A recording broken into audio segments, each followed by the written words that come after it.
Hi guys, it's me. I'm back with another video, and today I'm going to do a follow-up video to one I did a little while ago called The 5 Things That Women Find Attractive About James Bond. And I listed 5 things. I thought it was a pretty good video, but my friend Jen, you remember Jen, she pointed out that I might have got one wrong. I had competence as something women find attractive about James Bond, but she said I should have used confidence. And you know what? She's absolutely right. Absolutely right. Because one of the things that women find very attractive about the fictional character of James Bond is his confidence. And I wanted to talk to you about the secret of James Bond's killer confidence and maybe give you a little bit of advice on how you could mirror it. So if that sounds appealing to you, stay tuned. Hi guys, it's me. I am committed to making more videos. You should see the little setup I've got here. It's got a light and it's got a little fuzzy microphone and everything. I was filming this outside and mosquitoes kept trying to suck the blood of the fluffy thing. Looks like a tribble. Anyway, yeah, I have a point here today, and since it's Sunday afternoon, I'm going to have my point with a pint of beer. And we have here Sly Fox Brewing Company Blitz Lager. Now, Sly Fox, they're based in Pottstown, I think, which is right around the corner in Pennsylvania. And this is a lager. I'm a lager lout. I'm not very sophisticated. I like my lager. And I'm really excited about all of these craft breweries in America making lager at the moment, because it's great. Yeah. Anyway, so I'm going to drink one of these while we talk about confidence. James Bond's killer confidence. Because yes, I made that video, the 5 things that women find attractive about James Bond. And my friend Jen, you remember Jen, don't you? If not, then I'm going to try and be clever and put up a little link to a video that I shot with her. We did a few videos together. It was fun. Anyway, she pointed out it's not competence, it's confidence. Yeah, confidence is huge. Confidence is something that women find really, really attractive. And I will say, when it comes to things that women find attractive about guys, part of the problem is a lot of these things guys don't necessarily have any control over. So, for example, women like tall guys. There's a meme going around of do you really like him or is he just 6'4"? It's yeah, women love tall guys, but if you're not a tall guy, there's not a lot you can do about that. And I mean, women like good-looking men, and if you're not a good-looking man, there are certain things you can do, like grow a beard or whatever. But you're pretty much left the way God made you. And so, if you want to become more attractive to women, you have to work on the things you do have some control over, like women like muscular men. So hit the gym, start eating some more protein. But confidence is this magical, esoteric thing that I believe is one of the most powerful variables you can have in how attractive you are to women. I don't know about you, but I've seen a number of men who, aren't all that, end up with beautiful, intelligent, incredible women because they're confident. Confidence is just something, it's this radiant hypnosis superpower that men can have that women find really, really attractive. And why do women find confidence attractive? Well, let me take a swig of beer and I'll tell you why.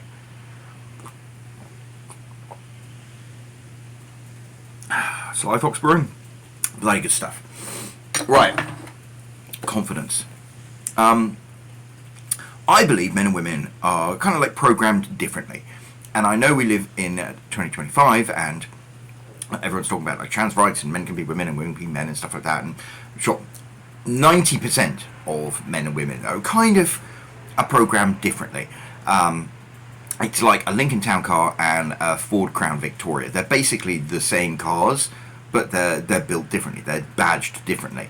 And yeah, you can be fundamentally the same, but have core differences. And confidence, I think, is a great place to have a conversation about what confidence is for men and what it is for women and why women find confident men attractive. And I'm going to use a metaphor, because you know me, I love metaphors. It's one of my favourite metaphors, you've probably heard me use it before, that men are like dogs and women are like cats. And when it comes to confidence, I think this is a really, really good metaphor to use. So, let's set the scene. It is a dark, moonlit night. How can it be dark and moonlit? Okay, it's a moonlit night in the forest, and you have a dog and a cat.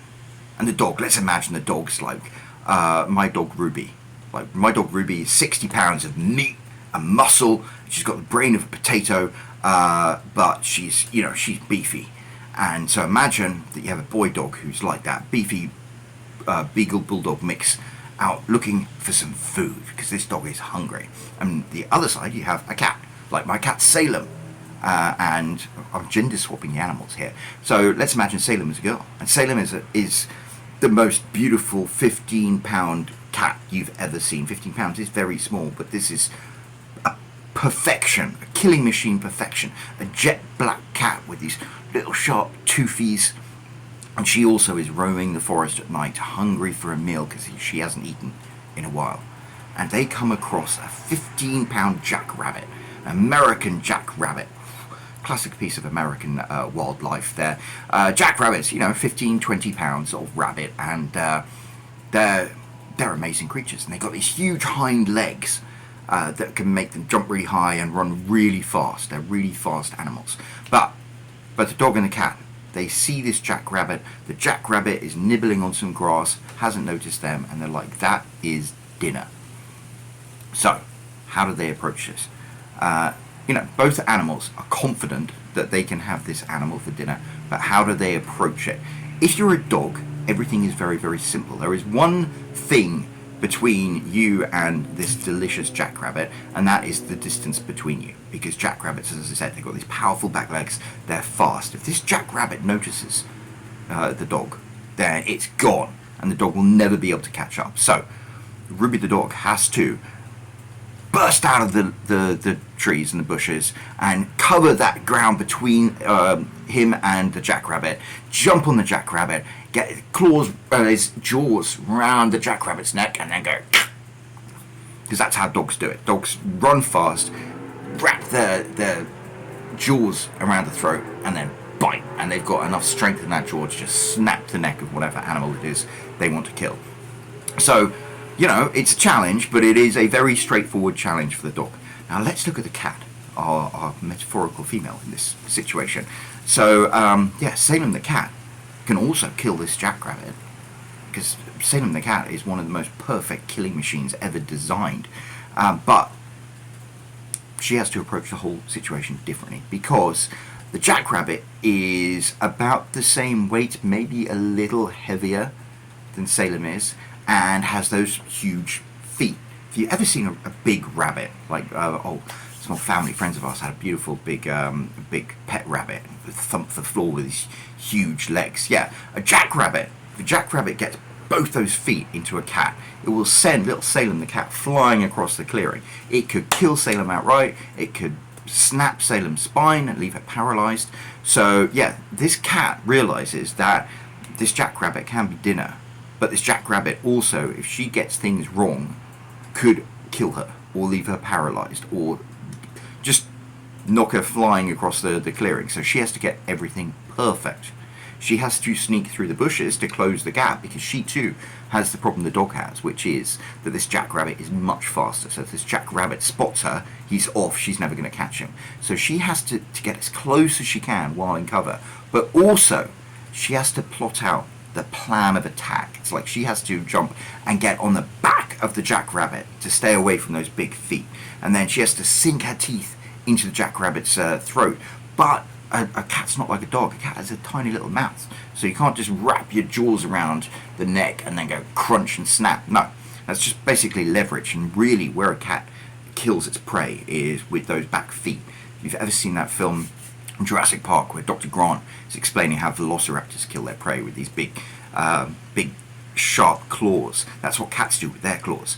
They will latch on, and then they'll just start tearing things with their hind legs. They're really powerful hind legs, and they can disembowel creatures and cut huge swathes into them. If you have ever taken your cat to the vet and the cat didn't want to go to the vet, you probably know what I'm talking about. And last time I did that, I had like ribbons of blood all down my arms, because even though Salem the cat is 15 pounds, Salem is also a very, very dangerous machine.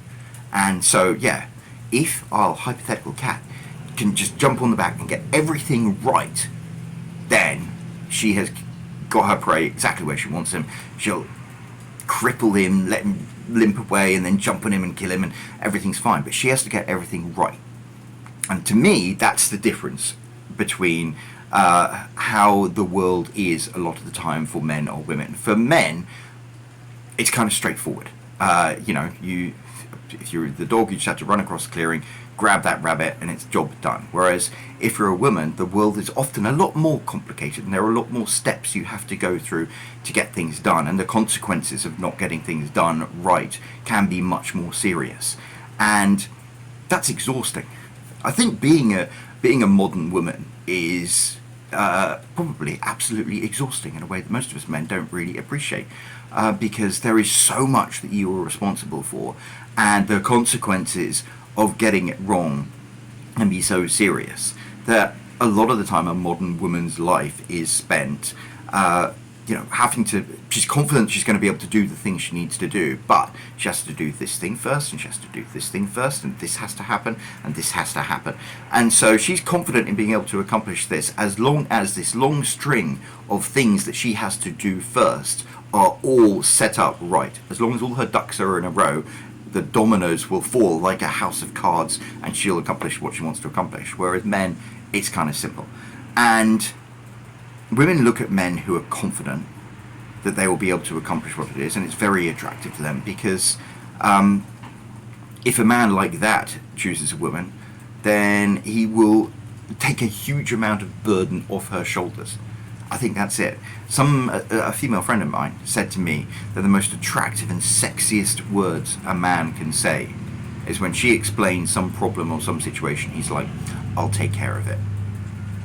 It's like, she was like, panties immediately evaporate, because so much of her life is a burden of having to be responsible for things. And I think this causes a lot of problems in modern marriages, where husbands just like say, "Okay, all the bills and stuff, that's your responsibility. All this, that's your responsibility. I'll go to work, I'll make the money, I'll make the kids peanut butter and jelly sandwiches sometimes. You just take care of the rest, love, it's going to be great." And she's burdened with all of this huge consequential stuff that she has to do. And so the idea of a man coming in and being like, "I'll take care of that for you," just that's I mean, you talk about books being fantasy books. That's probably like the ultimate fantasy of a lot of women, and I think that's why they find confident men so attractive. And I think there's more to it than that. That's why women find wealthy men attractive. It's not necessarily the fact that they have this huge amount of money. I mean, it is really nice to live in a nice big house and have a fancy car and be able to go shopping every weekend and go on vacations and stuff. All of that is great. But you know what is really, really nice is the idea of being able to live a confident life and know that all your bills are paid. You're not having to worry about whether you pay the cable bill or the cell phone bill at the end of the month. You're not having to worry about buying brand name food or store-bought shop brand food or whatever. These decisions that so many women are faced with on a regular basis, just living in this post-capitalist dumpster fire that is America in 2025. All of those things. Yeah, if a man is wealthy then and chooses to be with her, then those problems evaporate. And that's really, I think, what's really attractive to women about wealthy men. It's just, again, that lifting that burden off them. So, and a man, who's confident that any situation, if he's made reservations for dinner because he knows a nice place and the host knows him, so gets him the good table, and all of that is a process that he goes through, and she doesn't need to think about. All she needs to do is just worry about being present.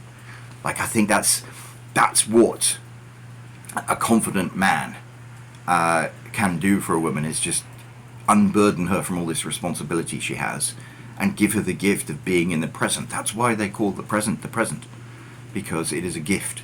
And that's why confident men are so attractive. And James Bond is a very, very confident man, because he has an unlimited expense account, so money is of no issue to him. He doesn't have a wife, he doesn't have kids, he's a single guy, so he's got no responsibility, so he can focus all his energy on one particular woman.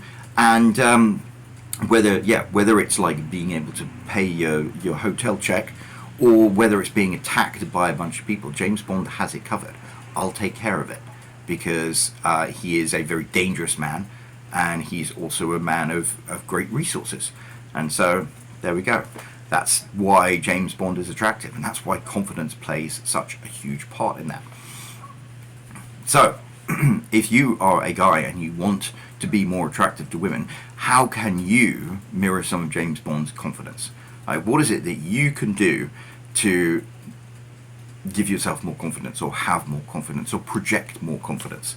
And yeah, competence breeds confidence. That's the saying that I said earlier. And part of being more confident is just that. You have to be competent at things. Part of that is just experience. One of the reasons so many women like older men is because they've been through a lot of the shit before, and so the idea of being faced with it again doesn't faze them. They've been through a lot of difficult situations, which means when new difficult situations arise, they feel like they have the confidence to deal with it. Whereas if you're younger, you don't necessarily have that. But to be more competent in life will give you more confidence. And when I say to be more competent in life, what you have to do, this is one of the things that will instantly make you so much more attractive to women, is have your shit together. That's it. Have your shit together. Because if you have your shit together, then you have the confidence of somebody who has their shit together. What do I mean by that? Well, it means be able to pay your bills, be able to get up and go to work and then get home again, be able to keep your house relatively clean. I mean, I'm not gonna lie, I can't promise how many of these I'm accomplishing, but have all your paperwork done. I don't know, everything that you need to go through life like a functioning adult. If you are a man who is able to do that, is able to have your shit together, then that is really, really attractive to women. And have your shit together as well means on an emotional level and on a relationship level. Like, don't be a fuckboy, excuse my French, but yeah, if you are chasing every bit of skirt that you meet, then that makes you come across as, that doesn't sound like somebody who's got their shit together. If you've got your shit together, then you probably got a relationship, or you were probably in a situation where you're looking to have a relationship, and that is attractive to women, to not have to deal with all of that. Keep your emotions in check. You know, if you face adversity or you face a bad situation, don't get angry. Don't be one of those bros who punches a hole in a plasterboard wall because you're frustrated. Like, no, keep your emotions in check. Have your shit together. Have your shit together and be a functioning human being, and that is, you know, it's the bare minimum of what women find attractive. But also in this day and age, it's a bare minimum that a lot of men aren't actually like reaching at a certain point. So yeah, have your shit together, and from that point, better yourself. And you just better yourself just by living, having dreams, having ambitions. Like, you know, whatever it is in life that gives you passion, then you should pursue that. Like, my son likes rock climbing, and he designed a video game, and I love writing books, but more than that, I love marketing books and selling books, and that makes me feel competent. You know, if I have money coming in all of the time from people buying my books, even when I'm asleep or even when I'm at the gym or whatever, then that makes me feel good, and it makes me feel competent, and that makes me feel confident. Have your shit together by wearing nice clothes, smelling nice, having a clean car. I don't know, the little things, making your bed. Just these small little victories, these small little things that help you feel like you have your shit together. The more you feel like you have your shit together, the more confident you will have, the more confidence you will radiate, and the more attractive you will be to women. And a lot of it just comes from exposure in life. You know, if you aren't confident enough to go up and talk to people, then you need to go up and talk to people. Like, one of the reasons I'm so confident with people is because I've worked as a bartender. So, you know, you're talking to 300 people every single night. And it just means I don't have any nerves about talking to new people because I've been forced to do it so often. It's like going to the gym. You know, you get muscles by doing reps. And that's how you get confidence in dealing with people, is doing reps by talking to them and confronting the thing that used to give you anxiety until you've confronted it so much it doesn't scare you anymore. That's why James Bond has so much confidence in violent situations and stuff, because he's trained and experienced, so he knows how to act in these situations, and he also knows what the consequences are. So you just have to put yourself out there in life and interact with people, and keep your shit together. So yeah, knowing how to have your shit together is a really important skill. And what that can mean, if you really just want to start feeling better, is when you next go out, make sure that you've brushed your teeth until they're gleaming, you've freshly shaved, you've washed your hair, you've had a shower, you put deodorant on, maybe a little cologne, you brushed your hair, you make yourself as presentable as you can possibly make yourself, and that just gives you confidence. You get confidence when you can talk to someone without being worried that your breath is bad or that you have body odor or something like that. So keep your shit together in small ways like that, and it will all help build your confidence. But confidence, yeah, if you want to learn how to be more attractive and you want to see results in the quickest time frame possible, then just working on your confidence is probably the fastest and most efficient way to do that. And the thing about working on your confidence is whatever you do to help build your confidence makes you a better person, and being a better person makes you more attractive to women. So it's a win-win situation. But yeah, anyway, that's just my thoughts on the topic. I would love to know what you think. How important do you think confidence is in how women feel whether you're attractive or not? What is the secret of James Bond's confidence? What do you do to make yourself feel more confident? Drop a comment down below and let me know. I would love to read it. I would be really interested to read it, and I'm sure everyone else would as well. And before I wrap up, I always like to say, if you enjoy what I do and you want to help buy me a pint, then you could buy a copy of my book instead. I am selling High Point right at the moment in digital format or paperback, and there's going to be a link down below. Maybe there's going to be a link floating around here. So if you fancy, buy me a pint, buy a copy of my book instead, and maybe you can read it and leave it a review, and I would really appreciate it. But I'll be back with another video very soon, so until then, cheers.